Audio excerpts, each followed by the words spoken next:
Rotary club of Malegaon mid town आयोजित carnival rotary उत्सव 2024 विविध नाविन्यपूर्ण उद्योजकांसाठी सुवर्ण संधी। तारीख आहे 23, 24, 25 फेब्रुवारी पर्यंत। सर वाट कसली बघतात? स्टॉल बुकिंग साठी आजच कॉन्टॅक्ट करा।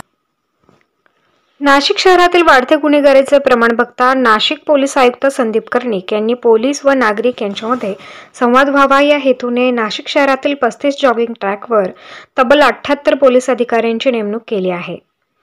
हे नोडल अधिकारी महिनाभरामध्ये 3 ते 4 वेळा नागरिकांशी संवाद साधून त्यांना येणाऱ्या अडीअडचणी व सुरक्षा संबंधी व पोलिसांच्या कामकाजासंदर्भात नागरिकांना माहिती देतील। खरं तर टवाळखोरांचा वावर हा जॉगिंग ट्रॅक, मोकळे भूखंड, मोकळे मैदान या ठिकाणी सकाळी व संध्याकाळी जास्त प्रमाणात दिसून येत आहे।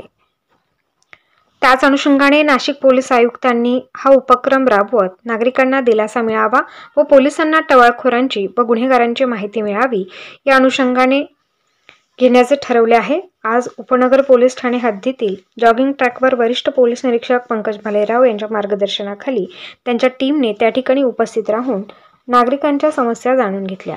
नागरिकांना होणाऱ्या त्रासाबद्दल नागरिकांनी संकोच न बाळगता पोलिसांना तात्काळ माहिती द्यावी याविषयी मार्गदर्शन केले। याबाबत नागरिकांनी पोलिसांचे आभार मानत पोलीस आयुक्तांच्या उपक्रमाला उत्स्फूर्त प्रतिसाद दिलाय। प्रबंधभूमी महाराष्ट्रासाठी प्रकाश बागुल, नाशिक।